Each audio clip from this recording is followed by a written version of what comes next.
ప్రభు సన్నిధిలో కనబడడానికి ఇచ్చిన కృపను బట్టి ఆయనకి ఎంతైనా రుణస్థలమేంటున్నాం. ఆనాడు ప్రభువైన యేసు తన తల్లి, తన బంధువులు, తన స్నేహితులు లేదా తన వారు వచ్చాయి నీ బయట ఉన్నారే వారు నీ కొరకు అన్నప్పుడు, ఎవరు నా తల్లి, ఎవరు నా తండ్రి, ఈ నా మాటలు వినుచుండే మీరే నాకు తల్లి, తండ్రి, అన్నాదమ్ములు అన్నాడు.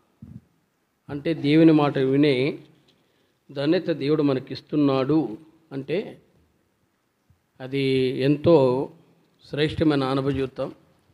ఈరోజు ఇలాంటి ఫ్రీడమ్ అంటే స్వతంత్రత లేక ఎన్నో సంఘాల్లో పోరాటాలు ఉన్నాయి.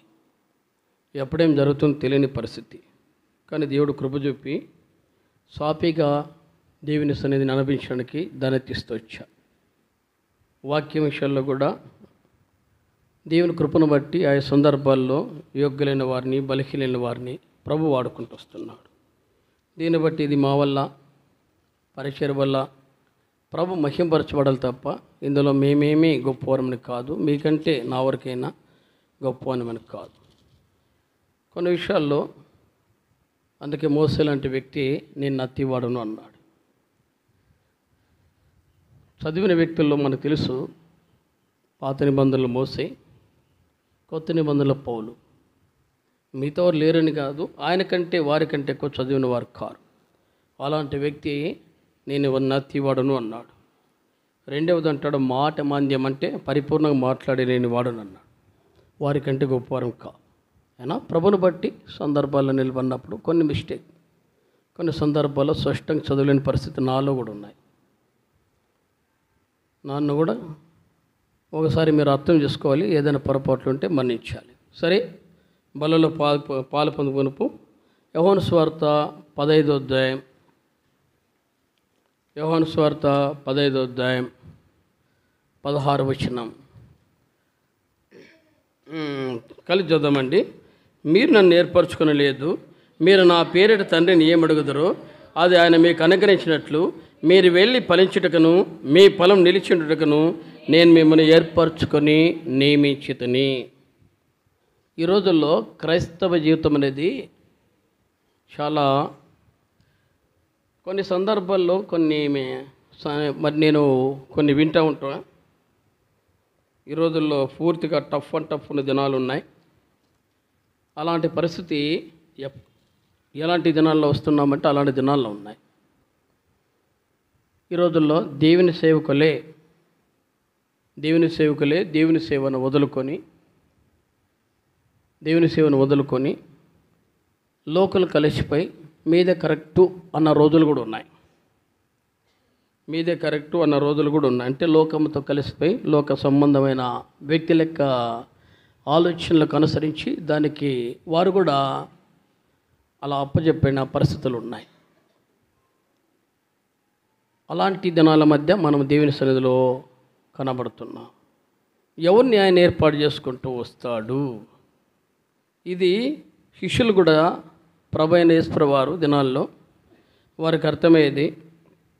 ఆయన జ్ఞానం చేసినప్పుడు 14వ అధ్యాయంలోంచి లేదా 13వ అధ్యాయంలోంచి ఆయన తగ్గింపు జీవితం, 14వ అధ్యాయంలో నేను ఇక్కడ ఉండను, తర్వాత నేను వెళ్ళిపోతాను, మీకు రాజ్యం ఉంది, ఆ రాజ్యంలో నేను మిమ్మల్ని తీసుకెళ్తాను, ఇది నాది కాదు, ఈ లోక సంబంధమైన వ్యక్తిని కాను అని 7వ అధ్యాయంలో కూడా తెలియజేస్తూ వచ్చాడు.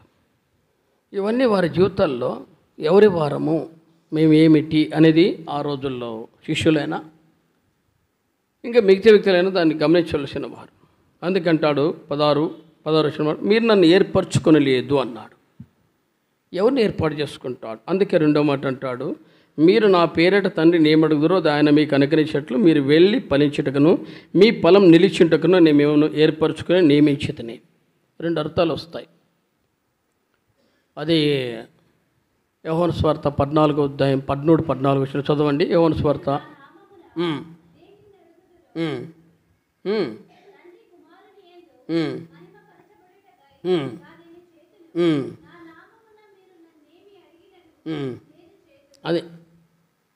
అదే 16వ అధ్యాయంలో కూడా జ్ఞాపించినప్పుడు మరి 23, 24లో కూడా చదవండి.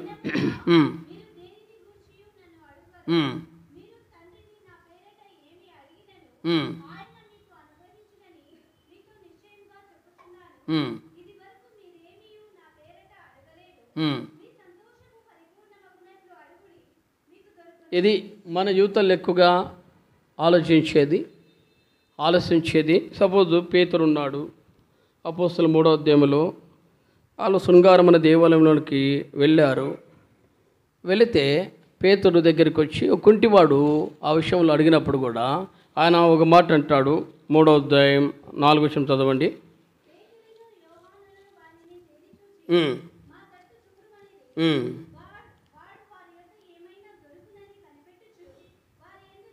అది ఈ రోజుల్లో ఎవరినైనా కానీ, అంటే అది ఏ వ్యక్తి అయినా కానీ బలహీనతలు ఉన్నప్పుడు, అవసరం ఉన్నప్పుడు తప్పకుండా నేనైనా మనమైనా అడిగేది అదే. ఏమని? యోహాను సువార్త 14వ అధ్యాయం 13, 14 ప్రకారము మీరు నా పేరిట ఏం అడుగుతారో అది మీకు ఇస్తా. 16వ అధ్యాయం 23, 24 ప్రకారం మీ సంతోష పరిపూర్ణట్లు ఇస్తా. ఇవే మనం అడిగేది. అంటే ఎక్కడైనా కానీ అక్కర్లు, విజ్ఞాపనలు. జీవితంలో ఇది తప్పదు, దాన్ని తీసివేయమని చెప్పను నా వరకు. ఎందుకంటే కానీ మత్తయి సువార్త 6, 32, 34లో కూడా ఓ మాట చూస్తాం. 32, 33 మత్తయి సువార్త 6వ అధ్యాయం.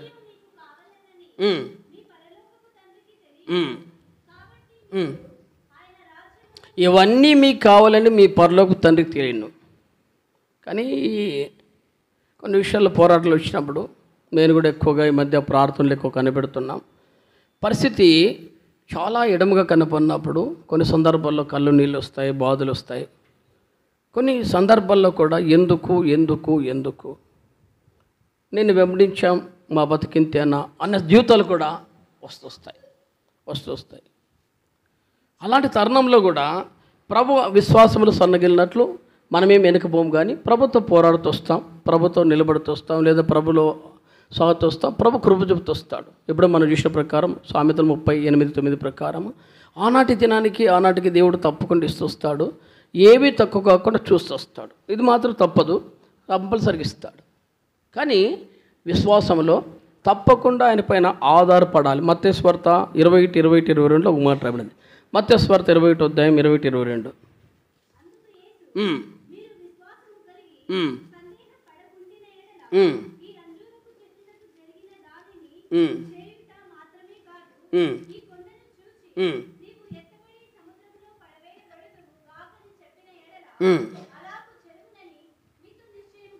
అంటే విశ్వాసంలో ఏమాత్రం సన్నగిలకూడదు, ఆవుగిజంత అంటే పరిపూర్ణత. ఏమాత్రం టఫ్ అనేది ఉండకూడదు, అంటే అల్ప విశ్వాసం ఉండకూడదు. అప్పుడు ఇవి సాగుతూ వస్తాయి. మన జీవితంలో ఇవి ఎక్కువగా ఉంటాయి.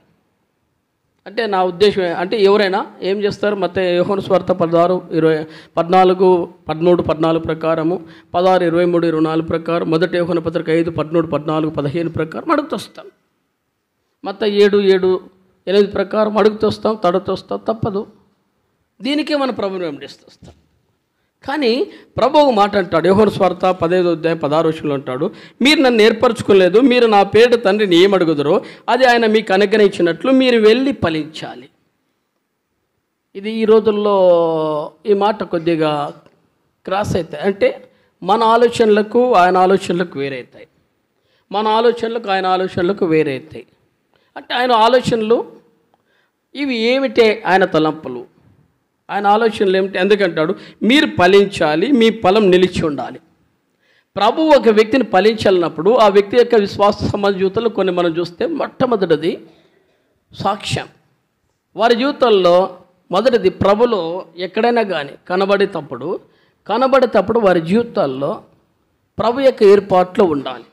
అలాంటి వారే ఆరాధన కానీ ప్రార్థన కానీ వారి జీవితాల్లో కనబడుతూ వస్తాయి. దావీదు అనే జీవితంలో కూడా మరి మీకాలు ఏమయ్యా నీవు రాజు కదా, దేవుని మందసం తీసుకొచ్చా, సంతోషము కాదని చెప్పము, నీ ఘనత ఏమి? ఈరోజు అధికారులు అంత తగ్గింపు ఉండరు. ఇంకా ఇప్పుడు రాజకీయ నాయకులు చాలా యుక్తి. ఎందుకంటే మనుషుల్లో కలిసిపోతేనే మేము వల్ల వచ్చే పీరియడ్లో నిలబడిపోతాం, లేకపోతే కాదని చెప్పి ఏం చేస్తారు? ఇప్పుడు మొన్న రీసెంట్ గవర్నమెంట్లో కూడా కనీసం వారి ఇంట్లోకి ఎప్పుడు మనం అడుగు పెట్టినవారు, వారి ఇంట్లోకి ఎప్పుడు కూడా అడుగు పెట్టినవారు. కనీసం వారి కంపౌండ్లో కూడా అడుగు పెట్టినారు, వారి కంపౌండ్లో కూడా అడుగు పెట్టినారు. కానీ వారు ఏమి చేస్తారు, వాళ్ళ అవసరతను బట్టి ఏం చేస్తారు, చాలా పేదవారు ఎవరున్నారో వాళ్ళకి అనుకూలమైన వారు వారి ఇంట్లోకి వెళ్ళి వీళ్ళే అన్ని ఏర్పాట్లు చేసుకొని అక్కడ పోయి వాళ్ళు టీ తాగుట లేదా టిఫిన్ చేయట, వారి బాధలు పంచుకుంటూ చూస్తూ వస్తాయి. ఇప్పుడు పేపర్లో కానీ టీవీలో కానీ లైవ్ కనబడుతూ వస్తాయి. ఇది రాజకీయాలు కాదు, అంటే రాజకీయాలు కాదు. ప్రభులో మన జీవితాల్లో చూసినప్పుడు మన జీవితాలు ప్రభులో నిలిచి ఉండాలంటే మొట్టమొదటి సాక్ష్యం. ప్రభులో సాక్షిగా ఉండాలన్నప్పుడు ఏంటి మన జీవితాల్లో చూస్తే కొన్ని మాటలు చూసుకుంటూ వస్తాం.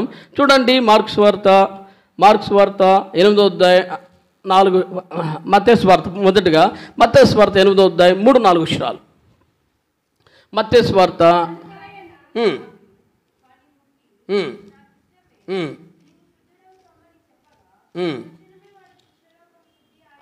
ఏంటంటే మొట్టమొదటి దేవుని యొక్క వాక్యం సెలవిస్తుంది. 2వ వచనం అంటున్నాడు, ఇదిగో కుష్ఠరోగి వచ్చి ఆయనకు మొక్కి, ప్రభువా నీకు ఇష్టమైతే నన్ను శుద్ధినిగా చేయి. ప్రభువు దగ్గర ఒక వ్యక్తి వాడబడాలి, ప్రభువు దగ్గర ఒక వ్యక్తి నిలబడాలి అంటే ఆ వ్యక్తి జీవితం మార్పు ఉండాలి. ఈ మార్పు బయట గమనించాలి. అంటే మనం అనుకోవచ్చు దేవుని ఇంటిలోనేనా లేదంటే ఆ అనుభూతుల్లో బయట గమనించాలి. ఏమని గమనించాలి, వీడు బాగుపడ్డాడు, వీని జీవితం మారింది అనే సాక్ష్యము సమాజం ఇవ్వాలి. అంటే బయట సమాజం ఇవ్వాలి. వారి వల్ల ఉండకూడదు, వారి వల్ల పరిస్థితులు బట్టి జారిపోకూడదు. అంటే పరిస్థితులు బట్టి కొన్ని సందర్భాల్లో కూడా ఈ పరిస్థితులు పడితే మత్తయి వార్త 26వ అధ్యాయంలో కూడా మనం చూస్తే మత్తయి వార్త 26వ అధ్యాయంలో జ్ఞాపకం చేసినప్పుడు 26వ అధ్యాయం 69 చూస్తాను. పేతురు వెళ్ళపట్ట ముంగిట కూర్చున్నట్టుగా ఒక చిన్నది అతని ఎదురుకు వచ్చి, నీవును గలిలయుడు అనేస్తో కూడా ఉంటేవి కదా నేను, అందుకని నేను ఉండలేదు, నువ్వు చెప్పు సంగతి నాకు తెలియదని అందరి ఎదుట నేను. అతడు నడవలోనికి వెళ్ళిన తర్వాత మరొక చిన్నది అతను చూసి, వీడు నజరేయుడైన యేసుతో కూడా ఉండేనని అక్కడ వార్త చెప్పగా అతడు ఒట్టు పెట్టుకొని నేను ఉండలేదు, ఆ మనిషిని నేను ఎరగని మరలా చెప్పాను. కొంతసేపటి తర్వాత అక్కడ నిలిచిన వారు పేతురు వద్దకు వచ్చి, నిజమే నీవును వారిలో ఒకడివే, నీ పలికే నిన్ను గురించి సాక్ష్యం పలుకు ఉన్నదని అతనితో చెప్పారు. ఇప్పుడు 3 సందర్భాలు చూస్తాం. 70 రాయబడింది, అక్కడ నిలిచిన వారు పేతురు వద్దకు వచ్చి, నిజమే నీ వారిలో ఒకడివే, నీ పలుకుని గురించి నేను గురించి సాక్ష్యం చెప్తుందంటే ఎలా అంటే ఎక్కడ కూర్చున్నాడు అతని జీవితం అంటే సలిమంటల దగ్గర లోకస్తులైన వారి దగ్గర కూర్చోవద్దా అంటే ఎట్లుండాలంటే వారి నడత వారి ప్రాబ్లం చూసినప్పుడు ఆటోమేటిక్గా అక్కడి నుంచి లేచి రావాలి. అసలు ఆ సందర్భాలకే వెళ్ళకపోవటం మరీ మంచిది. అందుకే అంటాడు 39వ కీర్తనలో, మనకు తెలిసిన బాగా చదవండి, మొదటి 2 వచనాలు. కీర్తనలో 39 మొదటి 2 వచనాలు.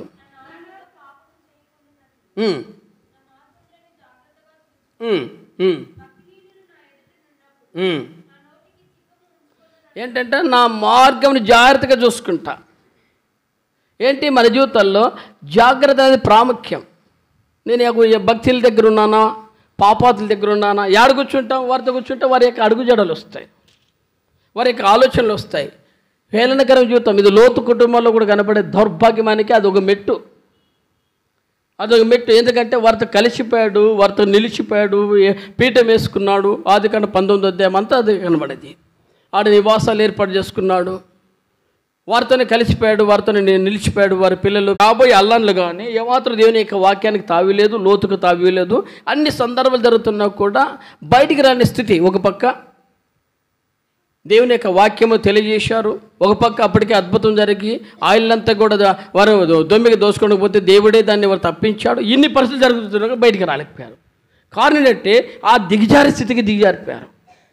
క్రైస్తవుడుగా దేవుని పిల్లలుగా ఆ నైజం ఎప్పుడైతే వస్తుందో ఎవరు నమ్మరు. అందుకే 19వ అధ్యాయం 14లో, ఆదికాండం 19:14లో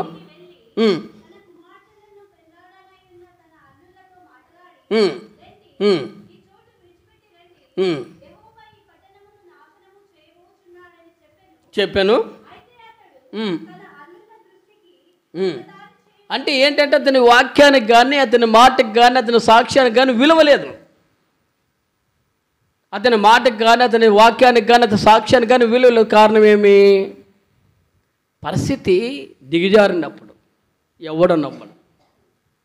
పరిస్థితి దిగజారినప్పుడు ఎవడో నమ్మడు. అంటే నీవు రోగిష్ఠుడిగా, కుష్ఠరోగిగా ఉన్నంతకాలం ఎవడు నేను నమ్మడానికి మత్తయి సువార్త మనం 8:3-4 ఆ మాట చూస్తున్నాం. మత్తయి సువార్త 8:3-4 అందుకు ఆయన చెయ్యి చాపి వానిని ముట్టి నాకు ఇష్టమే, నీవు శుద్ధుడు కమ్మని వానితో చెప్పాను అంటూ జ్ఞాపం చేస్తూ వాని రోగం శుద్ధుడయ్యాను. యేసు ఎవరితోనూ ఏమీ చెప్పక సుమి నీ వెలికి సాక్షాత్కారం నీ దేహము యాజకుని కనపరుచుకొని. ఈ రోజుల్లో దేవుని యొక్క సాక్ష్యం ఇతరులు పంచే జీవితాలు ఉండాలి. అంటే మన జీవితాలు ఇది ఈ రోజుల్లో 90% అంటే 90% చెప్పాం. చాలా వరకు ఇది చాలా. అందుకే చెప్తే పరిస్థితులు ఇప్పుడు ఎట్లున్నాయి తెలుసా? పరిస్థితులు ఎట్లున్నాయి తెలుసా? నీవేం చెప్తావు, నేనేం చెప్తావు. రాబోయే దినాలకి ఎట్లుంటాయి తెలుసా? ఈ మాట వస్తాయి. అంటే పరిస్థితులు బట్టి రాబోయే దినాలకి ఎట్లుంటాయి తెలుసా? కాబట్టి మన జీవితాలు ఏం చేస్తాం అంటే మాదిరికరమైన జీవితాలు ఉండడానికి ఇష్టపడం. మాదిరికర జీవితాలు ఉండడానికి ఇష్టపడక మన జీవితాలు ఏం చేస్తూ వస్తామంటే వారి మధ్య సాక్ష్యం చెప్తాం. మరి ఎవరు నమ్ముతారు? అందుకే లేవికాండము 14 మొత్తం అది రాయబడుకుంటూ వచ్చింది. ఇవన్నీ చదువుకోండి. ఆడపోయి యాజకునికి దాదాపు అనేక సార్లు చెప్పాలి. అతని దేహం కనపరుచుకోవాలి. నేను బాగైనా, నేను బాగుకాలేనా, నా దేహంలో కుష్టుందా, నా దేహంలో శుద్ధుడైనా, నా దేహంలో బాగులేకపోతే నేను ఎక్కడుండాలి, ఏ జీవితంలో ఉండాలి, సమాజంలోకి రాకూడదు. అందుకే రాయబడింది. లేవికాండం 13 43-44 వచనాలు చదవండి. లేవికాండం 13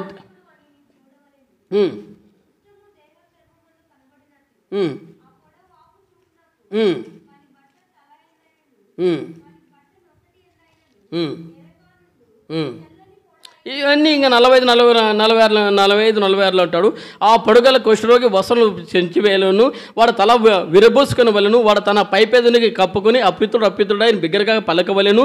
ఆ పొడ వానికి కలిగిన దినములని దేవుని యొక్క వాక్యం తెలుస్తుంది. వాడు అపిత్రుడై ఉండును. వాడు అపిత్రుడు కనుక ప్రత్యేకముగానే నివసింపవలను, వాని నివాసము పాలెమునకు వెలుపల అన్నాడు. అంటే సమాజంలో కూర్చొని స్థితి ఉండదు. దేవుని యొక్క వాక్యం చెప్పే స్థితి ఉండదు. దేవుని యొక్క వాక్యాన్ని పంచే స్థితి ఉండదు. ఈరోజు ఎవరు ఎక్కువగా వాక్యం చెప్పలేకపోతున్నారు. పరిచర్య కావచ్చు, వాక్యం కావచ్చు, చెప్పలేని స్థితికి దిగజారిపోతున్నాడు. కారణం ఏమిటి తెలుసా? మనకి ఇది కనపడుకుంటూ వస్తుంది. లేవికాండం 13:45-46 ప్రకారము వాడు ఆ పొడ కలిగిన దినములన్నీ వాడు అపిత్రుడు కాబట్టి, వాడు అపిత్రుడు కనుక ప్రత్యేకంగా నివసింపాలి. వాడు నివాసం పాలెం వెలుపట్టి ఉంటుంది. వాక్యం ఉండదు, ప్రార్థన ఉండదు, పరిచర్య ఉండదు, ఏముండవు. నేను కూడా చూసాం కదా, చేసేవాళ్ళు చేస్తున్నారు అంటే అదేదో టైం టేబుల్ ఉన్నట్లు. అదే టైం టేబుల్ ఏముంటుంది అంటే వాళ్ళే ఆరాధనైనా వాళ్ళే, ప్రార్థన అయినా వాళ్ళే, చేతని కాదు. అందరూ ఎందుకు చేయలేకపోతున్నారు? అంటే వాళ్ళకి వాక్యం రాదనే. వాళ్ళకి సపోజ్ అనుకో 1000 రూపాయల లోటు 500 లోటు ఇచ్చి ఒకవేళ మాటకి మీకు చిల్లర ఏంటి ఎవరు ఇవ్వలేరా? పోనీ 500కి ఏమన్నా ఎక్కువ తక్కువ ఇచ్చామంటే తీసుకుంటారా? ఏం చేస్తారు? బాగా చెప్పినావప్ప, నాకేం లెక్కలు రావా అంటారు. చదువుకోయింటాడు కదా. మరి చదువుకోయింటాడు జేబులో పెట్టుకుంటాడా? చదువుకోనేమో జేబులో పెట్టుకుంటుంది. పెట్టుకోదు కదా. ఏం చేస్తుంది? చూస్తుంది. ఏమయ్యేది 550 అయితే 150 కదా అంటుంది. కానీ 500 మరి అదే మాటకి అదే 500 ఇస్తే 100 సరిపోయింది లేపు అంటుంది. అంటే 100 విలువ తెలుసు, 50 విలువ తెలుసు. మన జీవితంలో కూడా అన్నీ తెలుసు. వాక్యం తెలుసు, ప్రార్థన తెలుసు, సాక్ష్యం లేవు, నిలబడలేము. అందుకే మనము వెలపట ఉన్నాము. ఇది కడగబడాలి. వెలపట ఉన్నామంటే మన జీవితంలో ఇంకా అపవిత్రమైనది ఏది ఉందో దాన్ని తీసివేసుకోవాలి. ఆ తీసివేసుకోలేనప్పుడు ఆ యొక్క జీవితంలో ప్రభువైన యేసు ప్రభువారి యొక్క అమూల్య నిబంధన రక్తం చేత మన దోషాలు, మన పాపాలు ఒప్పుకున్నప్పుడు 1 యోహాను 1:7-9 ప్రకారము మనం ఒప్పుకుంటే, మన పాపలమని అపరాధులను ఒప్పుకుంటే ఆయన క్షమిస్తాడు. 7వ వచనం ప్రకారం మన అపవిత్రత నుండి ఆయన కడిగి మనల్ని పవిత్రంగా చేస్తాడు.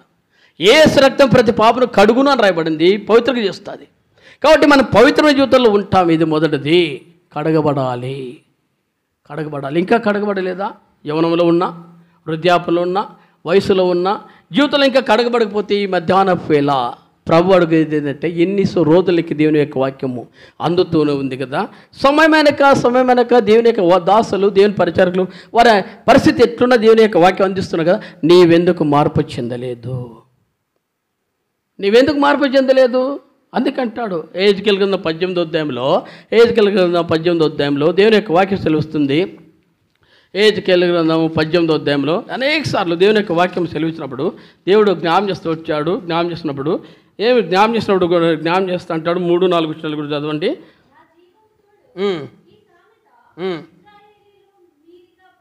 ఇంకా 5 నుంచి చదివితే, ఒకడు నీతిపరుడు నీతి న్యాయములు అనుసరించేవాడండి, పర్వతంలో ఇంత భోజనం చేకి ఇశ్రాయేలు పెట్టి ఇవన్నీ చూసినప్పుడు కూడా ఇంకా మరి జ్ఞానం చూసినప్పుడు మరి 19-20 విషయంలో కాబట్టి అంటాడు.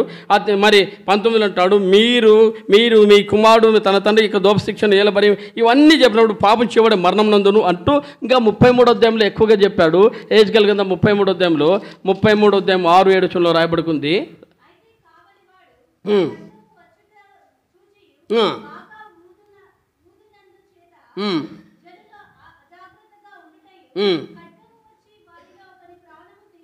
ఏమంటావు? పైనుంచి చదివినప్పుడు అంటాడు 4వ వచనం అంటాడు, ఎవడైనా బాకానాదు వినియు జాగ్రత్త పడనందున ఖడ్గం వచ్చి వాని ప్రాణం తీసినడలా వాడు తన ప్రాణం తానే ఉత్తరవాది అన్నాడు. ఎవడైనా బాకానాదం విని జాగ్రత్త పడనందన ఖడ్గం వచ్చిన ప్రాణం తీసినట్ల వాడు తన తానే ఉత్తరవాది. పొందకపోతే నీ ప్రాణంకి నీవే ఉత్తరవాది. అదే మళ్ళీ 6లో అంటాడు, కావలివాడు తన ఖడ్గం వచ్చాడు చూసి వాడు బాగా ఊదరు చేత జనులు అజాగ్రత్తగా ఉండటి ఖడ్గం వచ్చి వారిలో ఒకరి ప్రాణం తీటి తటస్థించినట్లా వాడు తన దోషమును బట్టి పట్టుబడినను నేను కావలి వాని ప్రాణం గురించి విచారం చేదురు అన్నాడు. కావులవాడేమిటి? బోధకుడు కానీ పరిచకుడు చెప్పక తప్పదు. అందుకే అంటాడు ఇర్మియా 18:18 అంటాడు, చెప్పాలి. ప్రవక్త ఇర్మియా అదే అంటాడు 18వ వచనంలో.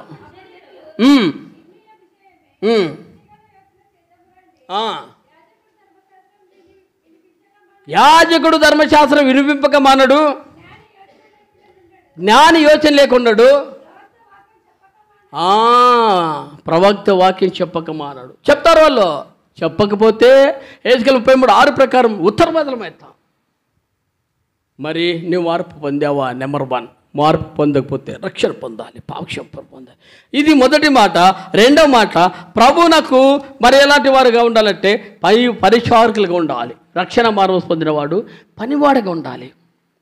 ప్రభు పనిలో నా పని ఏమిటి, నేను ఏమిటి అని అనుభూతితో ఉండాలి. దీని కొరకు అంటాడు అపోస్తలుడైన పౌలు 1 తిమోతి రాసిన పత్రిక 1వ అధ్యాయము 15-16 చదవండి. 1 తిమోతి రాసిన పత్రిక.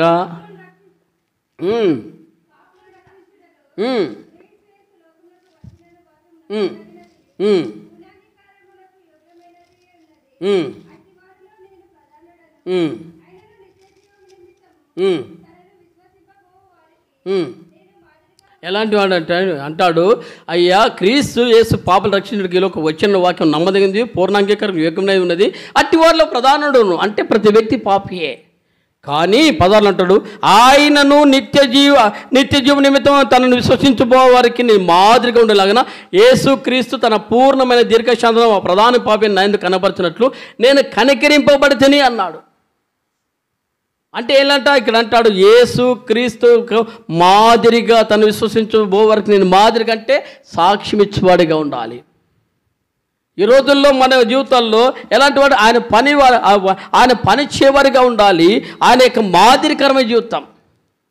ఈ రోజుల్లో మాదిరి జీవితానికి చాలా కష్టం కనపడతాయి. ఆయన వలె ఉండట. అందుకే అంటాడు 1 యోహాను పత్రిక 3వ అధ్యాయం 2-3 వచనాల్లో అంటాడు అపోస్తలుడైన యోహాను తన 1 పత్రిక 3వ అధ్యాయం 2-3 అన్నాడు,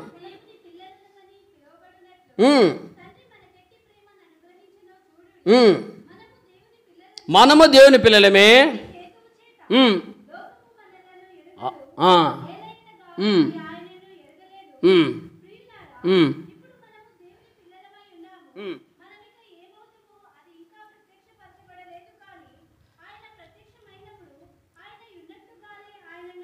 ఆయన ఉన్నట్టుగానే ఆయన చూద్దాం. అదే 1 యోహాను పత్రిక 4:16-17 చదవండి.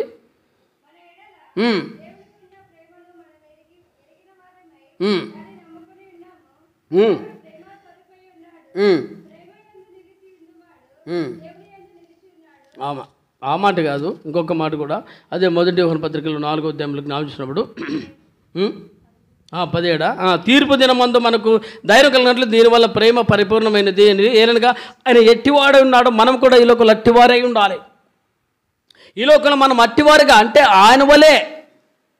ఇది కష్టంగా ఉంటుంది అంటే పవిత్రమైన జీవితం, నిష్కలంకమైన జీవితం, పాపుల్లో ప్రత్యేకంగా ఉన్న జీవితం. అందుకే పాపుల్లో చేరక ప్రత్యేకంగా ఉన్న జీవితంలో ప్రభులో ఎట్లయితే ఉందో ఆ జీవితంలో మన జీవితంలో ఉండాలి. అందుకే చూసిన ప్రకారము భక్తిహీనుల మధ్య సాంగత్య జీవితాల మధ్య మనం ఉండకూడదు. వారు అడిగే జాతరలో పొరపాటునికి వచ్చినప్పుడు దాని యొక్క మలినము దౌర్భాగ్యమైంది. మొన్న రీసెంట్గా ఒక వ్యక్తి వచ్చాడు, బంధువే వచ్చి చాలా రోజుల తర్వాత సమీప బంధువే వచ్చిన తర్వాత ఇంట్లోకి వచ్చాడు. ఇంట్లోకి వస్తే చాలా రోజుల తర్వాత వచ్చాడు కదా, బాగున్నావన్నా భోజనం చేస్తున్నా, భోజనం పెట్టన్నాడు. భోజనం పెట్టి నాకు ఒక 5 నిమిషాలకి వాడిని మూమెంట్ తెలిసిపోయింది. ఏం చేయాలా, టక్కున వచ్చాడు, కూర్చున్నాడు, భోజనం పెట్టన్నాడు. భోజనం పెట్టాం. ఆ రోజు సండే నైట్. ఎంత పరిస్థితి అంటే ఉండగానే రైజ్ అయిపోయినాడు, పక్కింటి వరకు వెళ్తే అవమానకరం మాట్లాడు. అర్థం ఏంటంటే పరిస్థితి కనీసము ఎంత అప్పుడు అనిపించదు ప్రభా ఆ రోజుల్లో. అందుకే అబ్రహాం గారు వేరే ఉన్నాడు. ఏంటి ఆ లోక మాలిన్యం అంటకుండా తను జాగ్రత్తగా ఉన్నాడంటే ఎంత జాగ్రత్త ఉండాలి అంటే ఈ పరిస్థితులు కొన్ని రివర్స్ కనపడినప్పుడు ఎంత తెలిసి తెలియని తప్పులకు కూడా మనం బాధ్యులం అయిపోతాం. జాగ్రత్త. కాబట్టి ఆ విషయాల్లో మనం ఎంత ఆ రోజంతా ఎట్లుందంటే మాలిన్యం అంటే తప్పదు. కొన్ని తెలిసి తెలియని విశేషాల్లో జాగ్రత్త. అడుగుజాడలు కూడా వాళ్ళ సహవాసం వాళ్ళ జీవితాల్లో అంటే దూరంగా పెట్టితే క్రమం తెలుసుకోండి. కొన్ని పొరపాట్లు మిస్టేక్ జరుగుతుంటే అప్పుడు కూడా పవిత్రంగా ఉండాలి, లేకపోతే మాలిన్యం అంటుకుంటాయి. అందుకంటాడు యాకోబు పత్రిక 1వ అధ్యాయం ఆఖరి వచనాల్లో అపోస్తలుడైన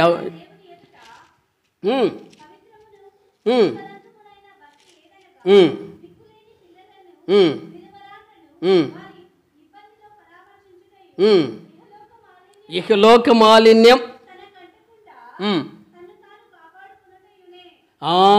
ఏకలోక మాలిన్యం కాపాడుకోవాలి. కారణము మనం ఈ లోక సంబంధాలు కావు. ఈ లోక సంబంధాలు అందుకే ప్రభువైన యేసుప్రభువారు యోహాను సువార్త 17వ అధ్యాయంలో ఆయన ప్రాణం చేసినప్పుడు మాటి మాటికి వారి నిమిత్తమైతేనేమి 16వ వచనంలో అంటాడు చూడండి, 17:16 నేను లోక సంబంధిని కానట్టు అన్నాడు.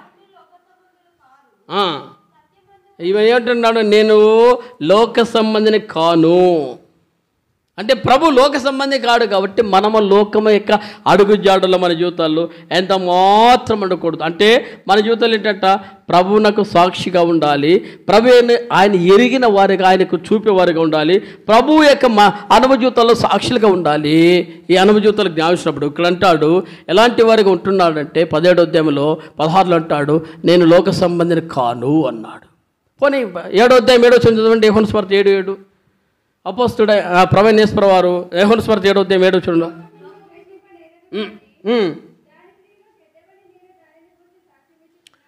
లోకము ఏంటంటే సరదు లోకం మిమ్మల్ని ద్వేషింప నేరదు కనుక దాని క్రియలు చెడ్డ. లోకపు క్రియల్లో మనం అంటుకట్టిపోయామనుకో మన జీవితంలో సాక్ష్యం ఉండదు. ఏంటి లోకపు క్రియలు? యోహాను సువార్త 3వ అధ్యాయం 18, 19లో 20లో జ్ఞాపించినప్పుడు చదవండి. పోనీ 19, 20 చదువు, టైం అవుతుంది.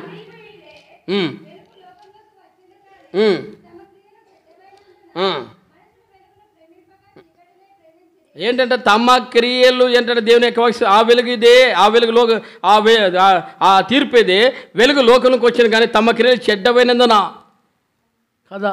ఈరోజు తమ క్రియలు పౌలు సమయం దగ్గర పోయి అదే అన్నప్పుడు అయ్యా నీవు ఈరోజు అక్షరాలు రేపు ఈవేళ చచ్చిపోతావు అన్నాడు. అంటే దేవుని యొక్క శిక్షను తప్పించుకోలేము. అందుకే హెజ్కేలు 33లో రాయబడిన ప్రకారం వాడు మరణం నొంతాడు, నీ ప్రాణం అదే. హెజ్కేలు 33:4 ప్రకారము అయ్యా నువ్వు విని మార్పుపోతే మరణం 10:14 అంటాడు, యెహోవా అతనికి మరణశిక్ష విధించి రాజ్యం యెషయా కుమారుడు దావీదు వశం చేసినట్టాడు. అతనికి దేవుడే మరణశిక్ష విధించాడు. కారణము దేవునికే ద్రోహం చేశాడంట.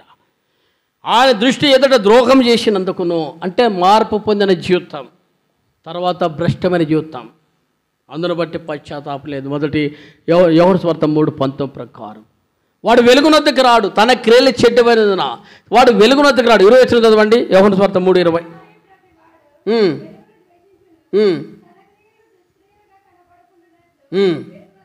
అది మన జీవితాల్లో వెలుగు దగ్గర కంటే ప్రభు దగ్గరికి వచ్చే పశ్చాత్తాపడం. కాబట్టి ఆరాధన ఉండదు, కాబట్టి బల్ల ఉండదు, కాబట్టి ప్రార్థన ఉండదు, కాబట్టి పరిచయం ఉండదు. మిస్టేక్ రాంగ ఎట్లా అంటే మిస్టేక్ అంటే తప్పిపోట, మన జీవితంలో తప్పిపోట. ఇంకా అయిపోయి రాగా నేను కూడా చాలా ఏండ్లు ప్రభును వెరకక మునుపు దేవుని సన్నిధి నుండి పారిపోయిన జీవితాలే. ఒక్క పూట పరిచయం అన్నా ఉపవాస ప్రార్థన పెట్టుకున్నాం బ్రదర్స్గా. నా దౌర్భాగ్యం ఏమిటో ఆ రోజే డ్యూటీ వేశారు. అంటే నేను పోయేది ఎప్పుడు పోతా నాకే తెలియదు. అంటే ఏదో వ్యక్తిని పెట్టాను, ఆయన ఉంటాడు, పర్వాలేదు. ఆఫీసర్ కూడా దేవుని కృపను బట్టి మంచి వాళ్ళు దొరికినారు ఇద్దరు కూడా. అంటే ఇప్పుడు కళ్యాణ్ దొరికి జాయిన్ అయినా కూడా ఆయన కూడా మరి ఆయన్నే కంటిన్యూ చేసుకుంటున్నాడు, నా అసిస్టెంట్ని.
పోయి భోజనం చేయొచ్చు, లేకపోతే బయట తినొచ్చు, అంతే కదా. ఏం టెన్షన్ అయ్యా, అన్ని ఏర్పాట్లు ఉన్నాయి. పోతే అయిపోయా, లేకపోయినా అయిపోయా, అంతే. కానీ ఆ పూట పోగొట్టుకోవడానికి హృదయం అయితే మడుతుంది, టెన్షన్ అయిపోతుంది. ఏదో 90 మామూలు బీపీ కూడా 170 లేదా 150 క్రాస్ అయింటాయి. ప్రభు సన్ని వదులుకోట. మరి మన జీవితంలో ఎన్నిసార్లు వదులుకుంటాం?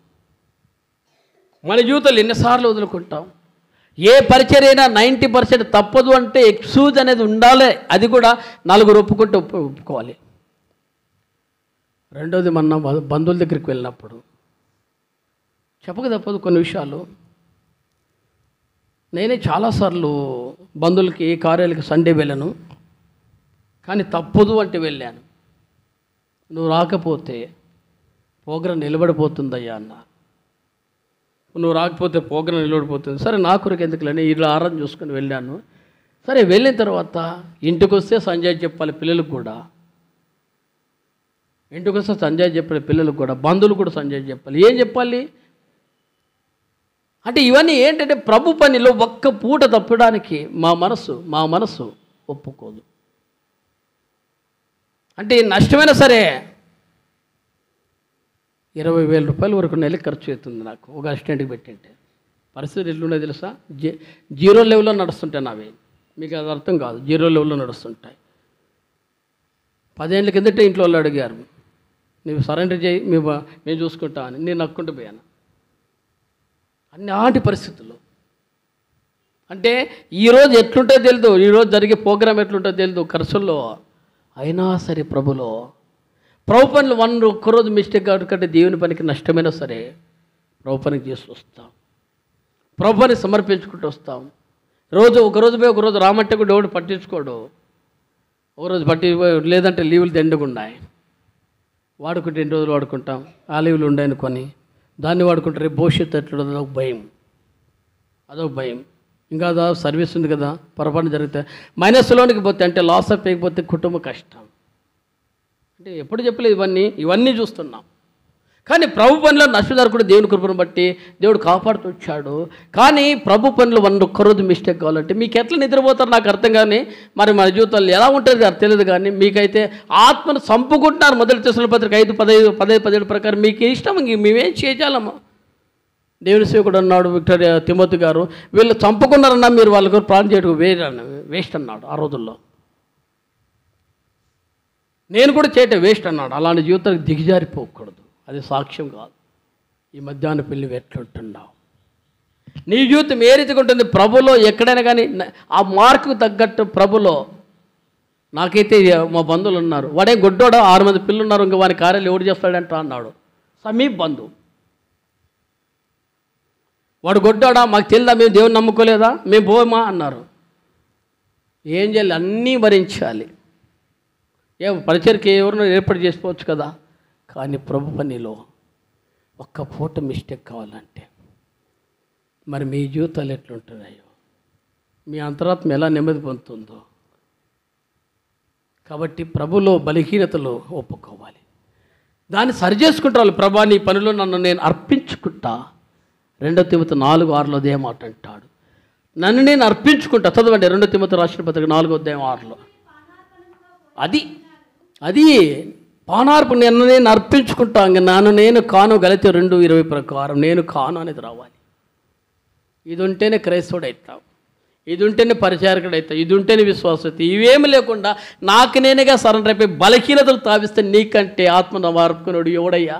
ఇప్పుడు ఆయన అంటాడు, చాటుని ఏడ్చాడా, ఎందుకు నేను ఏర్పాటు చేసుకున్నా, ఎందుకు నీకు పరిచారకుడికి పెట్టుకున్నా, ఎందుకు నీకు తలాంతి ఇవ్వాలి, ఎందుకు నీకు కృపావరం ఇవ్వాలి, ఎందుకు నీకు పాటల వరం ఇవ్వాలి, ఎందుకు నీకు పరిచయం ఇవ్వాలి, ఎందుకని ప్రభు అడగడా. రెండవది అపవాది నేను అడగడా, ఏమైనా నీకు పరిచయం ఇచ్చే సిగ్గులేదు, నువ్వు ఎట్లా కూర్చున్నావు అని అడగడా. నాకైతే అడుగుతాడు, మరి మీకు అడగడా. పరీక్షించుకుందాం. ఈ మధ్యాహ్న ఫలం మనం చూడాలి. ధ్యానం చేస్తే మన జీవితాలు ఎట్లుంటున్నాం. ఈ ఒక మాట కూడా చూస్తే మంచిది. ఎలా అంటే అవమానాలు కూడా భరించాలి ప్రభులో. ఈ రోజుల్లో అవమానాలు భరించే స్థితి దాటిపోయింది. అవమానాలు భరించాలి. ఎలా ఉంటాయంటే దేవుని యొక్క వాక్యం సెలవిస్తుంది. దేవుని యొక్క మొదటి యోహాను పత్రిక 1 పేతురు 2:23లో ప్రభువైన యేసు ప్రభువారిని గురించి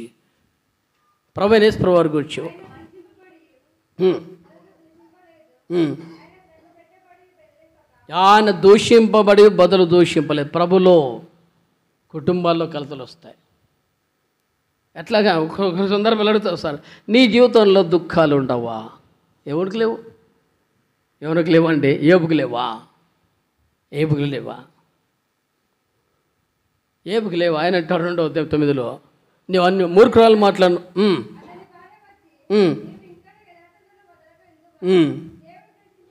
ఈ మాట చాలదా? చేసుకునే పెళ్ళాం 20-30 ఏండ్లు కాపురు చేసిన భార్య చచ్చిపో, ఈ బతికెందు బతుకున్నావు, ఇంకా చిన్నగా మనం అనుకుంటే ఇంకా లోతుగా చీపో అన్నది అందా.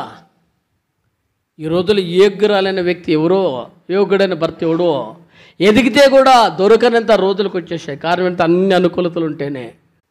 నువ్వు ఒకసారి టచ్ చేసి ఓపెన్ చేసి చూడు, టచ్ చేసి ఓపెన్ చేసి చూడు. ఎందుకు ఎవరు లేనోళ్ళు పోరు అక్కడికి వృద్ధాశ్రమంలోనికి? ఎవడో కొద్దిమందిలో ఉంటారు, వాళ్ళు లేరని గాను ఇంకా హాస్పిటల్ ఎక్కువగా పెడుతున్నారు తెలుసా? చాలా వరకు చూస్తే 70 ఏళ్ళు 80 ఏళ్ళు దాటిన వాళ్ళని ఆఖరికి లాస్ట్కి నీచాది. మొన్న కూడా చూసినప్పుడు తల్లిని వాడు ఫుట్పాత్ పైన కొట్టినట్లు కొడుతున్నాడు, ఎగిస్తంటున్నాడు. వీడు కొడుకేనా? వీడు దుర్మార్గుడు ఎందుకు అన్నదే తల్లి తంటుంటే ఫుట్బాల్ వన్నట్లు పడుతుంది తల్లి గారు వృద్ధాపులో. కనీసం కట్టుకోవడం బట్టలు. ఇంకో మొన్న ఒక వీడియో చూశాను, ఏదో వాడు కొడుకు వస్తాడంట, ఆ ముసలిదానికి 4 ముద్దులు వేసిపోతాడంట, నీళ్ళు అట్లా పెట్టిపోతాడంట. ఎన్ని రోజులున్నా కూడా ఆ నీళ్ళతోనే కాలం వాడు పల్లి వాడు ఎప్పుడు వస్తాడో తెలియదు. చుట్టూ కంపౌండు గేట్లు వేసాడు. ఏమాత్రం జాలి లేని రోజులు, అలాంటి దినాల్లో కష్టాలు ఉండవా? పిల్లలు ఎట్లా చూస్తున్నారో, తల్లిదండ్రులు ఎట్లా చూస్తున్నారో తెలియదు, కానీ ఈ రోజుల్లో ఆ ప్రేమలు లేవు. జాగ్రత్త. మన జీవితాలను దేవుని ప్రేమించేవారు తల్లిదండ్రులు కూడా ప్రేమించాలి. దేవుని ప్రేమించేవారు పిల్లలు కూడా న్యాయం చేకూర్చాలి. కష్టాల్లో కూడా దేవుని ఎదుటి నుండి మనం పారిపోకూడదు. ఈ రోజుల్లో కష్టాలు వస్తేనే దేవుని దూషిస్తూ వస్తాం. భార్య చేసిన మొట్టమొదటి పని ఏంటంట? దేవుని దూషించి అని మనం చూస్తాం 9వ వచనంలో. దూషణ మన జీవితాల్లో ఎప్పుడు రాకూడదు. మన జీవితాల్లో కుటుంబాల్లో దూషణ వస్తుంటాయి. నేను కూడా చాలా సందర్భాలు నలిగే పరిస్థితి. ఎందుకు? కొన్ని సందర్భాలు అనిపిస్తుంది, ప్రభా నీ సేవను మానుకొని, నీ పరిచయం మానుకొని, బ్యాక్గ్రౌండ్కి అంటే వెనుకబడిపోవడం బట్టి. ఇప్పుడు కూడా చెప్తా, చాలాసార్లు చెప్తా, ఆ రోజుల్లో ఆ పని నేను మానుకున్నాడు బట్టి ప్రభు పని. ఈ రోజుల్లో యుద్ధ రంగమందు 7:1 ప్రకారం సాగుతున్నాం. యుద్ధ రంగమందు సాగుతున్నా. నా జీవితంలో శ్రమలు ఎదుర్కొంటున్నాం, కష్టాలు ఎదుర్కొంటున్నాం. చదవండి 7:1. అది మన జీవితంలో యుద్ధకాలమే. ప్రభు పనిలా శ్రమలు వస్తే మరీ సంతోషం అండి. ఎందుకంటే ప్రభు కొరకు చేసాం కాబట్టి, ప్రభులో నిలుచున్నాం కాబట్టి అవమానాలు భరించాలి. కుటుంబంలో అవమానాలు వచ్చిన, నిందులు వచ్చిన ప్రభును వదులుకోకూడదు. ఒక్కపూట పరిచయం అనుకుంటే ఓ రోజు కుటుంబంలో ఇలా కలతలు వచ్చాయి. 10:30కి 11 గంటలకి దైవ సేవకుని ఫోన్ చేశారు. పరిచయం నాకు అప్పచెప్పాడు. అక్కడ అన్నా నేను ఇట్లా పరిస్థితి రాలేకపోతున్నా, కానీ ఉదయం వచ్చి ఇక్కడ కూర్చుంటే నెమ్మది లేదు. దాపు అన్న పరిచయం మానుకున్నానే ప్రభు నేను మానుకున్నానే అని ఎంత బాధపడ్డాను తెలుసా? ఆ ఒక్క పూట ప్రభు పనిలో నేను మానుకొని దేవుని పనిని అశ్రద్ధ చేశాను, శాపరుసులు మార్చబడుతున్నానే. ఒకవేళ ఆరోగ్యం బాగలేకపోతే అది వేరు, పరిస్థితి బాగలేకపోతే నాకు నేనుగా చేసుకునే దౌర్భాగ్య జీవితాన్ని దేవుని పని నష్టం చేశాను. బల్లలో పాల్పొందనుకున్న మనసు ఒప్పలేదు. అంటే మళ్ళా పరీక్షించుకొని సరిచేయబడి ప్రభు పనిలో పాలి బగసలైతే వచ్చా. మరి మీ జీవితాలు ఎట్లుంటున్నాయి? మన జీవితాలు ఎట్లుంటున్నాయి? అవమానాలు ఎదుర్కొంటున్నామా? నిందలు ఎదుర్కొంటున్నామా? ఆయన అనుభూతాలు ఎట్లా ఉందంటే, అనుభూతాల్లో అవమానాలు ఎదుర్కొంటూ వచ్చాడు ప్రభులో. ప్రభు అనుభూతాలు చూస్తే ఎన్ని అనుభవాలు అంటాడు. అవమానాలు ఎదుర్కొన్నారు, నిందలు భరించారు, గౌను వెలుపట ప్రభు శ్రమను పొందుట చూస్తాం. కాబట్టి మన జీవితంలో కూడా శ్రమ వచ్చినా వెనకంచి వేయకూడదు, రోగ దుఃఖాలు వచ్చినా ప్రభును వదిలిపోకూడదు, ఎక్కడ వెళ్ళిపోకూడదు. మనం చూసాం మొదటి వృత్తాంతాలు 10వ అధ్యాయం 13-14 ఎక్కడ వెళ్ళంట? మరి అతని జీవితంలో సెకను చెప్పించేవారి దగ్గర, సోది చెప్పేవారి దగ్గర వెళ్ళిపోయాడు, ప్రభుదులు కొన్నాడు. చదువుడు ఇంకోసారి 13 వచ్చినాము. ఉమ్, ఉమ్, ఉమ్. ఆ, అది అర్థం జీవితంలో ఎటుకంటే దిగజారిపాడు. కర్ణ పిశాసాలు విచారం చేయటకును వారి దగ్గరికి వెళ్ళి వెతికాడు. ఎక్కడున్నాడు మొదటి సమయంలో 28 కనబడుకుంటూ వస్తాయి. అంటే ఈ రోజుల్లో మనం ఏం చేస్తాం? లోకముతో సాంగత్యం పెట్టుకుంటాం. వారి యొక్క బలిహీనతలు సరెండర్ అయిపోతాం. అదే తప్పు. ఎన్ని పరిస్థితులు వచ్చినా సౌలు చేసిన దుర్మార్గ పనులు అది కూడా అతడే దాన్ని వెళ్ళగొట్టాడు. అతడే మళ్ళీ దాన్ని సరెండర్ అయినాడు. ఈరోజు వదిలిపోయిన దాన్ని పట్టుకోకూడదు. వదిలిపోయిన దాన్ని పట్టుకుంటే నీకంటే దొరపగడు ఉండవు. రక్షణ మార మనసు. అందుకే ఎబ్రీ పత్రిక 6వ అధ్యాయంలో ప్రభువు కూడా వాతుమైన మనస్సాక్షిని బట్టి 4 చదవండి. ఎబ్రీ 6వ అధ్యాయం 4 నుంచి ముగిస్తాం. వెలిగింపబడి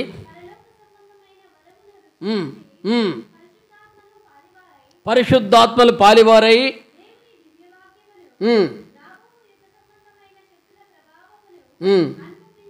ఇవన్నీ చాలా బలమైంది. అనుభవించిన తర్వాత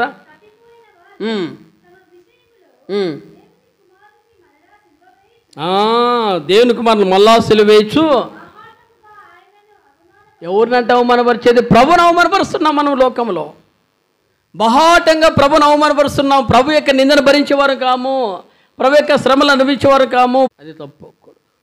ఆ అనుభవ జీవితంలో ఎక్కడ తప్పిపోతామని. అందుకే మళ్ళీ వాళ్ళ జీవితాల్లో ఎలాంటి పంట వస్తుందంట? ముళ్ళు, గచ్చిపొదలు, పనికిరాని తీగలు. అంటే వారి జీవితంలోకి రాగానే ఏం చేస్తుంటే వాడు క్రైస్తవుడైనా వాడు మాట్లాడే తీరేమి, వాడి జీవిత విధానమేమి అందరూ సాక్ష్యం చెప్పినట్టు అనే జీవితం బయట వాడు లోకస్తులు సాక్ష్యం చెప్తారు. కాబట్టి జాగ్రత్త. విశ్వాసకి నీ జీవితం ఏంటి? సాక్ష్యం ఉండాలి. పరిచయంలో నీ విధానం కనబడుతూ రావాలి. అనేకల మంది అవమానాన్ని భరిస్తూ రావాలి. అనేక నిందను భరించిన జీవితంలో నీవు ఉండాలి. ఇవి లేవు. నేను ముంచుకుని చెప్పేది. కాబట్టి ఆఖరిగా నీ జీవితంలో చూస్తే లోక సంబంధి కాకూడదు. లోకంలో ఏమేమి ఉంటాయంటే ఒక మాటలు చూసుకొని మనం ముగిస్తామండి. యోహాను సువార్త 3వ అధ్యాయం 16వ వచనంలో లోకంలో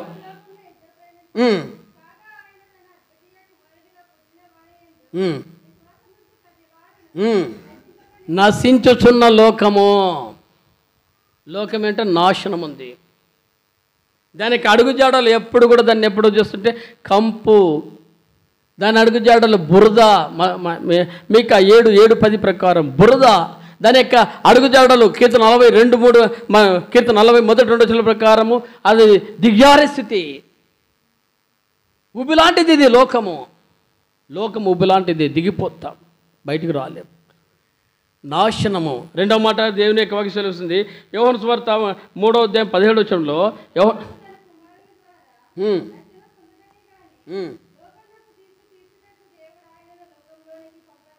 యోహాను సువార్త 3వ అధ్యాయం 17వ వచనమా?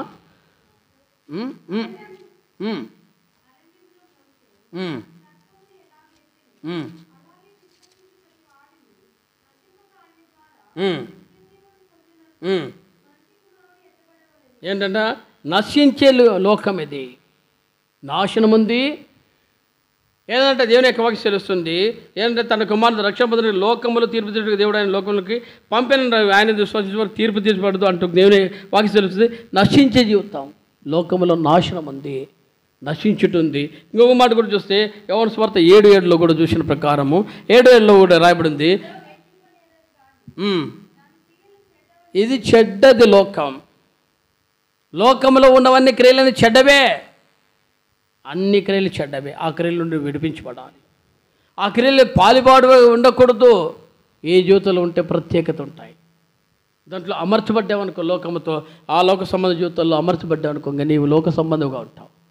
ఓ రోజు నీ జీవితంలో ఏ మార్పు కనబడదు. వారితో కలిసి సాంగత్యం చేస్తూ వస్తావు, వారితో కలిసి వెళ్ళిపోతూ వస్తావు. అందుకే అంటాడు 2 తిమోతి 4 మరి 9:10లో అపోస్తలుడైన పౌలు 2 తిమోతి రాసిన పత్రిక 4వ అధ్యాయం 10లో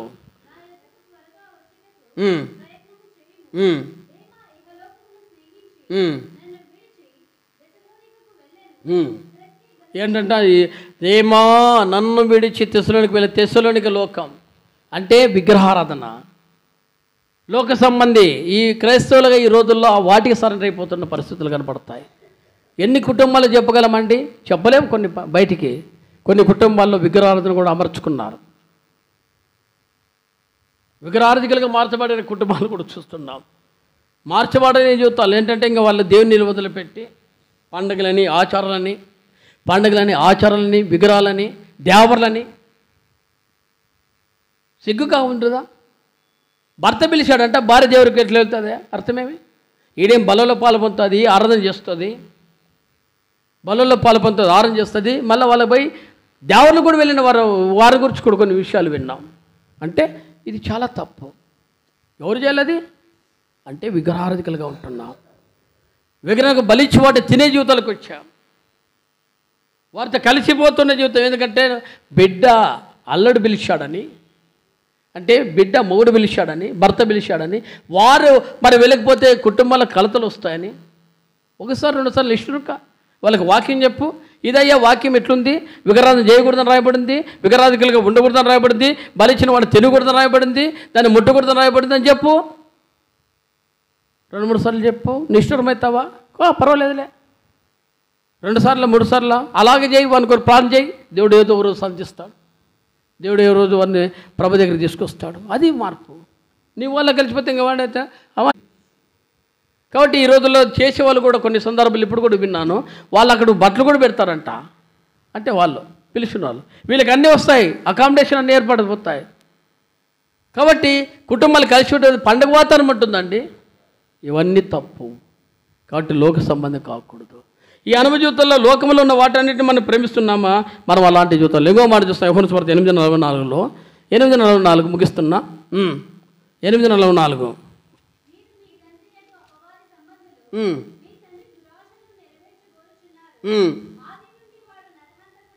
ఏంటంట? మీరు మీ తండ్రికి అపవాది సంబంధులు అన్నాడు. తర్వాత మీ తండ్రి దురాశలు నెరవేరుస్తారు. అందుకే అంటాడు దురాశ గర్భం ధరించి పాపం కంటాది, పాపం పరికరం మరణం కంటది అంటాడు యాకోబు. కాబట్టి మన జీవితాల్లో దురాశ మన జీవితంలో ఉండకూడదు. లోకం ఇది, ఎంత ఆశ దానికి అంత లిమిట్ ఉండాలి, ఆశించకూడదు.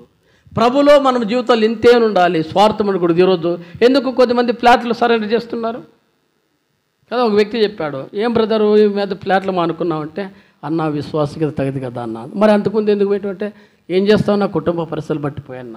మరి ఎవడు మానమన్నాడు? ఆయన కూడా పరిచారకుడే, నేను చెప్పే వ్యక్తి, ఆయన కూడా పరిచారకుడే. మొన్న ఒక వ్యక్తి చెప్పాడు, సమీప బంధువుడే, ఒక్క ఫ్లాట్కి 14 లక్షలు కమిషన్ తీసుకున్నాడట. ఫ్లాట్ ఎంత ఉంటుంది మన సరెండర్లో? 5 సెంట్లు.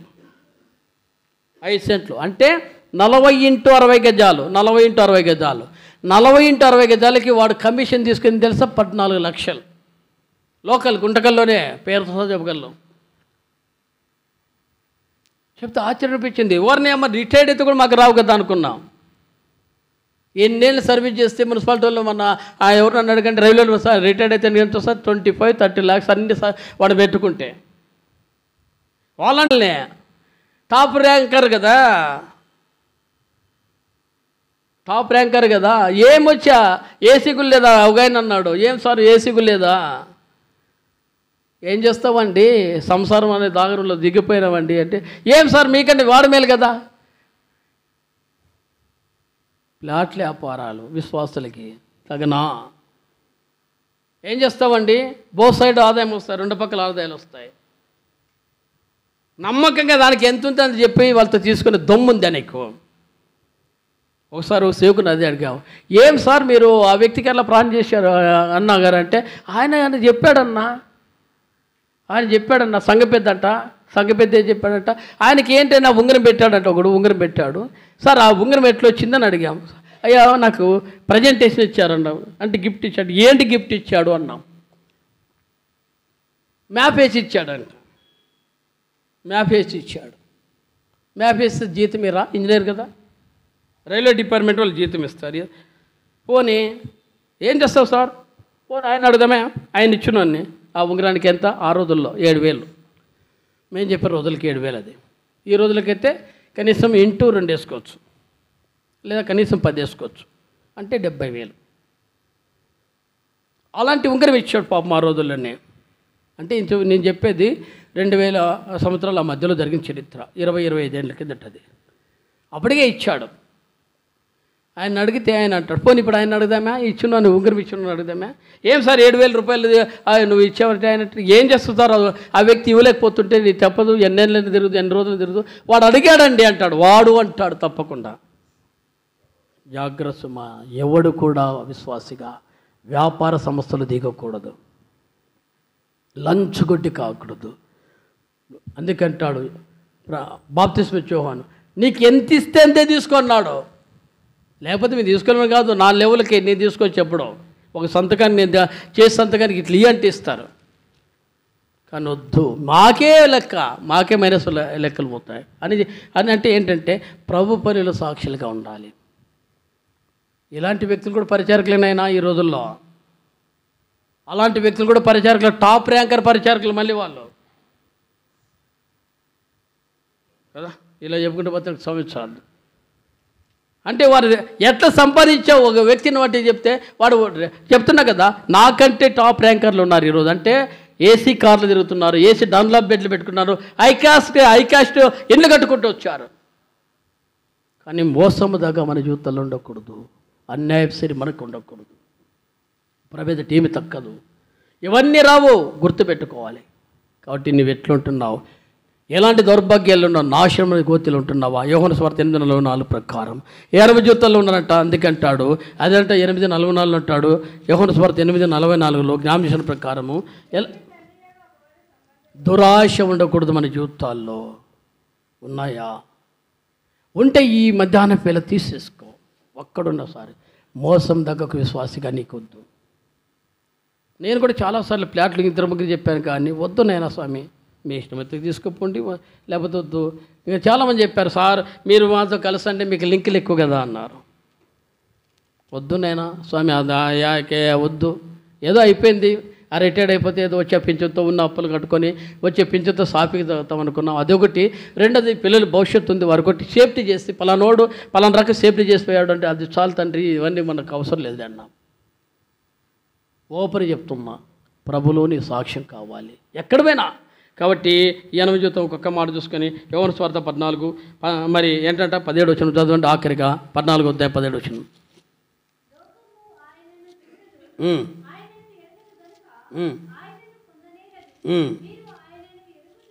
ఏంటంట 10 అంటాడు, లోకం ఆయన చూడదు, ఆయన ఎరగదు అన్నాడు, ఆయన పొందనేరదు అన్నాడు. అంటే ఇవన్నీ మనలో, లోకములో ఆయన చూడలేదు, లోక సంబంధం కాలేదు, లోకం ఆయన ఎరగలేదు, ఆయన పొందలేదు. నీవు ఆయన వలే ఉండాలి.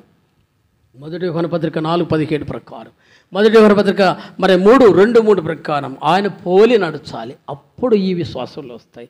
సాక్ష్యం ఉండాలి, మాదిరికర జీవితం ఉండాలి, అనేకులకు ఉపయోగకర జీవితాలు ఉండాలి. ఇది నీలో ఉందా? అలాంటి వాడుకుంటే ప్రభులు పాలు పొగస్తుడు కావచ్చు. అలాంటి వాడుకుంటే దేవుని సేవలు సాగిపోవచ్చు. లేదు అంటే నీ దౌర్భాగ్య జీవితం ఎక్కడ నీవు అవిధేడగా ఉన్నావో పరీక్షించుకో. ప్రభువాన్ని నీ వాడగా ఉండడానికి ఇష్టపడుతున్నాయి, ఇది నా వెనక రాదు. నేను ఒకటి చెప్పి ముగిస్తా. ఇద్దరు సహోదరులే, మంచి ఆత్మీయమైన పరిచారకులే, ఆస్తిపాస్తులకి భేదాలు వచ్చాయి. ఒక మాట చదివి వాళ్ళు ప్రార్థన చేసి వాళ్ళు పంచాయతీ ఏర్పాటు చేసేవాళ్ళు. మత్తయి సువార్త 5వ అధ్యాయంలో మత్తయి సువార్త 5వ అధ్యాయం 37 వచ్చిన, మీ మాట అవును అంటే అవును, కాదంటే కాదు అని ఉండవలను, వీటికి మించినది దుష్టుడు పుట్టున్నది అని ఆరంభిస్తారు. మేము చాలాసార్లు ప్రార్థనకి ఏకీభించాం. యవనస్తులుగా ఉన్నాం ఆ రోజుల్లో. దాదాపు అంటే బిలో 90కి ముందు జరిగిన చరిత్ర, 90కి ముందు జరిగిన చరిత్ర. ఏ పరిస్థితులకు వచ్చాయంటే వాళ్ళు మంచి ఆత్మీయ సహోదరులే, మీ మాట అవునంటే అవును, కాదంటే కాదని ఉండవలను, వీటికి మించిన దుష్టుడు వచ్చునని చెప్పి వారు పంచాయతీ చేసుకుంటారు. పెద్ద మనుషుల మధ్య కూర్చుంటారు. లాస్ట్కి ఎట్లుంటుందో తెలుసా, వాలి సుగ్రీలు పంచాయతీ ఉన్నట్లే ఉంటాయి. దినం కొట్లాడతారు అన్నదమ్ములే, అట్లే ఉంటాయి పంచాయతీ. కొన్నేళ్ళు ఈరోజు కూడా కలవలేదు. కుటుంబాలే డివైడ్గా ఉన్నాయి. సహవాసాలు కూడా వేరైనాయి. ఏంటికి? ఆస్తిపాస్తులకి. ఏంటి కాబట్టి మన జీవితంలో మన ప్రభులు ఎట్లుంటున్నాం పరీక్షించుకుందాం. ప్రభా, మేము నిన్ను వెంటాడుతున్నామా? మా సాక్ష్యం బలంగా ఉందా? మేము ఎక్కడ ప్రభులో నిలిచి ఉన్నాం, మేము విశ్వాసంలో ఉన్నామా, సాక్ష్యంలో ఉన్నామా, ప్రభు కొరకు నిలిచి ఉన్నామా, ఏ అనుభవంలో ఉన్నాం? లోకముతో ఒక సాంగత్యం ఉందా, మరి యొక్క దుష్క్రియలు ఉన్నాయా మన జీవితంలో? యోహాను సువార్త మరి 14 రాయబడిన ప్రకారము, మరి మన జీవితాల్లో 17 రాయబడిన ప్రకారము, యోహాను సువార్త మరి 8:44 ప్రకారము దురాశల్లో ఉంటున్నామా? ఒకటి తీసివేసుకొని ప్రభులో నిలిచి ఉందాం, ప్రభుకు ఆ రీతిగా కట్టబడకుండా అట్లా ఉండేనట్లు ప్రభు నిన్ను సిద్ధపరచక ఆ రీతిగా ఉండిన వారమై ప్రభు బలలో పాలు పొందుతాం. ఆ రీతిగా ఉండిన వారమై ప్రభు కొరకు సిద్ధపడుతూ వస్తాం. ప్రభు రాకడ సమీపం ఉంది. ఆయన మీ మెదటి ఉన్నాడు, దగ్గరే ఉన్నాడు, తలుపు దగ్గర ఉన్నాడు. ಮತ್ತೆ ఎవరు మరి ప్రకటన 3:20 ప్రకారం పరీక్షించుకొని ప్రభు బలలో పాలు పొందుతూ వస్తాం. ఆయన తలుపు తీస్తున్నాడు, హృదయంలో చేర్చుకో, ఆయన అంగీకరించు, ఆయన కొరకు జీవించు. అట్టి అనుభవంగా ఉండి ప్రభులో నిల్చున్నట్లు ప్రభు సాయం చేయాలి. దయచేసి స్థలం నుంచి ప్రాణం చేస్తూ వస్తాం.